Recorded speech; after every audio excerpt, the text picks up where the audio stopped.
सब बहुत अच्छा जा रहा था, एकदम क्या हुआ सर?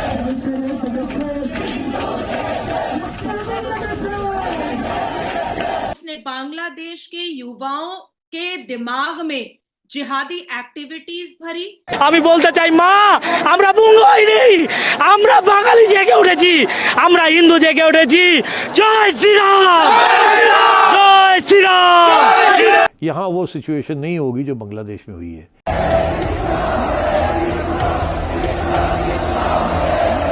जुल्म मोदी ने हम पे किया है, वो दिन दूर नहीं कि जब लोग निकल के इसके घर में भी घुस जाएं और तिया पांचा कर दे। Big breaking news now coming in with regards to the plight of Hindus residing in Bangladesh. We are learning that Hindu groups are now protesting outside UN headquarters. तो हिंदू पुरुषों को जिंदा जला करके मारने के बाद उनके गुप्त अंग को चेक कर रहे थे कि कहीं गलती से मुसलमान तो नहीं मर गया। दोस्तों, बांग्लादेश के अंदर जिस प्रकार से शेख हसीना के इस्तीफे के बाद वहां पर जिस प्रकार से हिंसा भड़की है और लोगों ने निर्दोष हिंदुओं के घर पर हमला किया, उनको जो है ना उनके साथ मारपीट की गई है और भी बहुत कुछ किया गया है। पूरी दुनिया के अंदर इसको लेकर आवाज़ उठाई जा रही है। UN तक ने जो है ना इसको लेकर आवाज़ उठाई है कि बांग्लादेश के अंदर जो हिंदू माइनॉरिटी है उनको बचाया जाए, कड़े से कड़े कदम उठाने की आवश्यकता है। तो अब इसको लेकर बांग्लादेश के अंदर जो हिंदू भाई रहते हैं वो अब इकट्ठे हो चुके हैं और ढाका के अंदर जो है ना सड़कों पर जो है ना वो लोग उतरे हैं, उन्होंने प्रदर्शन किया है और वहाँ पर मांग की जा रही है कि जो यहाँ पर जो हिंदू रहते हैं उनको जो है ना बचाया जाए। तो अब इसी के ऊपर पाकिस्तानी मीडिया का रिएक्शन है, वो हम इस वीडियो में देखने वाले हैं। तो वीडियो पूरी देखना, लाइक करना, शेयर करना। अगर आप हमारे चैनल पर नए हो तो सब्सक्राइब करें करके बेल आइकन को जरूर दबाना। तो चलिए वीडियो को शुरू करते हैं। हमारे लिए वह हिंदू है, एक मानव है, एक मानव के नाते उसकी मानवता की रक्षा करना, उसके जीवन को संरक्षण देने के लिए एक आवाज उठाना, ये हमारा दायित्व है। मोहम्मद यूनुस अब तक आंदोलनकारियों को काबू में नहीं कर पाए हैं। शनिवार को आंदोलनकारियों ने सुप्रीम कोर्ट को ही घेर लिया। प्रदर्शनकारियों ने धमकी दी थी कि अगर बांग्लादेश के चीफ जस्टिस ओबेदुल हसन को नहीं हटाया गया तो वो चीफ जस्टिस के परिवार को मार डालेंगे और उनके घर में आग लगा देंगे। आंदोलनकारियों की इस धमकी के बाद चीफ जस्टिस ओबेदुल हसन को इस्तीफा देना पड़ा। मोहम्मद यूनुस ने भले ही बांग्लादेश की कमान संभाल ली है, लेकिन वो कट्टरता के खिलाफ कोई कदम उठा पाएंगे इस पर शक है, क्योंकि उन्होंने अपनी अंतरिम सरकार में एक ऐसे तालिबानी सोच वाले शख्स को रखा है जिसका इतिहास ये हिंदुओं पर अत्याचार कर रहा है। यह है अबुल फयाज मोहम्मद खालिद हुसैन।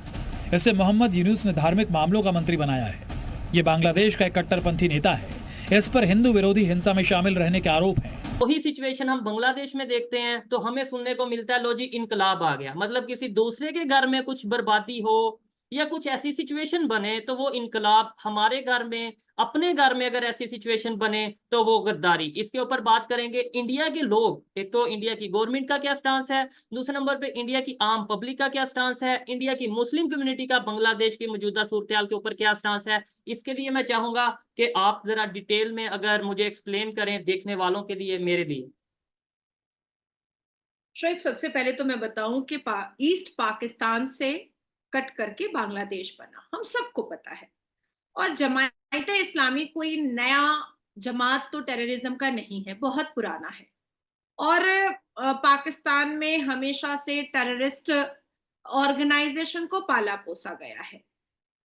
और ओबामा और बिडेन का पॉकेट नेता और पॉकेट पपेट जो है मोहम्मद यूनुस साहब ने आज बहुत अच्छे तरीके से अपना शपथ समारोह भी कर लिया। और युवा जितने छात्र नेता थे, वो युवा छात्र नेता जो अपनी पूर्व प्रधानमंत्री का इनर गारमेंट हवा में उड़ा रहे थे, वो युवा छात्र नेता जो हिंदू बहु बेटियों का बलात्कार कर रहे थे, वो युवा स्टूडेंट नेता जो अपने पूर्व प्रधानमंत्री के घर से सामान चोरी कर रहे थे, वो युवा स्टूडेंट नेता जो हिंदुओं की मंदिरों को तोड़ रहे थे, फोड़ रहे थे, जला रहे थे, और वो मुसलमान युवा स्टूडेंट्स नेता जो हिंदू पुरुषों को जिंदा जला करके मारने के बाद उनके गुप्त अंग को चेक कर रहे थे कि कहीं गलती से मुसलमान तो नहीं मर गया। अगर खतना किया हुआ है तो इसका मतलब है कि मुसलमान है और उनसे गलती हो गई, और अगर हिंदू है तो इट्स ऑल राइट। तो उन सब को अपने बगल में ले करके खड़ा कर करके मोहम्मद यूनुस साहब ने आज शपथ ले लिया। मुझे ऐसा लगता है कि ईस्ट पाकिस्तान से निकला बांग्लादेश, शायद शोएब आपको वहां की भाषा नहीं आती होगी, लेकिन আমি খুব ভালো করে জানি তার ভাষাটা খুব মধুর, अच्छे से आपको খুব समझ ভালো। आती है, आप अच्छे से उसे जानती हैं, बिल्कुल। हाँ, उस भाषा को, आपकी भाषा को, बहुत सारे देश की भाषा को मैं बहुत अच्छे से जानती हूँ। बहुत वहां के जो हिंदू है ना, वो शेख मुजीबुर रहमान साहब से बहुत मोहब्बत करते थे।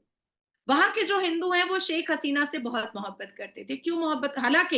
हालांकि जिस वक्त 1971 में बांग्लादेश बना था, तब मोर देन 28% वहां पर माइनॉरिटीज हुआ करते थे, लेकिन अब बहुत कम रह गए। वहां पर सिर्फ 8% माइनॉरिटीज रह गए। लेकिन वो 8% भी माइनॉरिटीज क्यों रहे? क्योंकि शेख हसीना अपने देश को संविधान के हिसाब से चला रही थी और कानून के हिसाब से चला रही थी। शेख हसीना ने बांग्लादेश को बहुत डेवलप किया था, बहुत इंप्रूव किया था और बहुत शिक्षित किया था। ढाका और बांग्लादेश के लोग इस पूरी दुनिया में जाते थे और इंजीनियर, डॉक्टर और बड़े बड़े एक पद पर बैठे थे।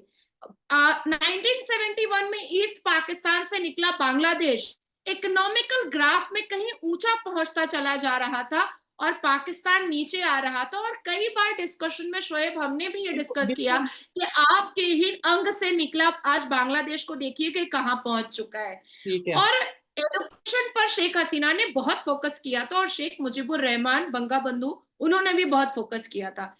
लेकिन जिस हिसाब से एक 3 फुट का मौलाना अपने भड़काऊ प्रीच से, अपने भड़काऊ तबलीग से, अपने भड़काऊ इस्लामिक तबलीग से उसने बांग्लादेश के युवाओं के दिमाग में जिहादी एक्टिविटीज भरी। उसने कोटे का बहाना लेकर के उसने मुसलमान युवाओं को रोड पर उतरवाया और इतने गलत और क्रिमिनल एक्टिविटीज करवा दिया 3.5 फुट का मौलाना, जो आज बांग्लादेश जल रहा है और बर्बाद हो रहा है। मैं मोहम्मद यूनुस साहब के लिए कुछ बातें आपके सामने रखना चाहती हूँ। कल का ही दिन था जब इराक के पार्लियामेंट से एक बिल पास हुआ जहां पर बेटियों का निकाह शरई तौर से 9 साल की उम्र में कर दिया गया है। अब ऐसे ही बिल हम मोहम्मद यूनुस साहब के हिसाब से देखेंगे जो बांग्लादेश के पार्लियामेंट से पास होगा। हम गाहे बगाहे पाकिस्तान के पार्लियामेंट से कभी भी शिक्षा के लिए कोई बिल पास होते हुए नहीं देखते हैं, कभी भी डेवलपमेंट के लिए कोई बिल पास होते हुए नहीं देखते हैं। चर्चा अगर पाकिस्तान के पार्लियामेंट में होती है तो ब्लास्फेमी की होती है, चर्चा अगर पाकिस्तान के पार्लियामेंट में होती है तो इस्लाम के लिए होती है। और अभी आपके पाकिस्तान के जनरल आसिम मुनीर ने भी कह दिया 48 घंटे पहले कि जो कोई भी पाकिस्तान में शरिया नहीं मानेगा उसको हम पाकिस्तानी नहीं समझेंगे। तो उसी तरीके से अब हम मोहम्मद यूनुस के नेतृत्व में जो बांग्लादेश के नए वजीर आजम बने हैं उनके नेतृत्व में भी हम यही देखेंगे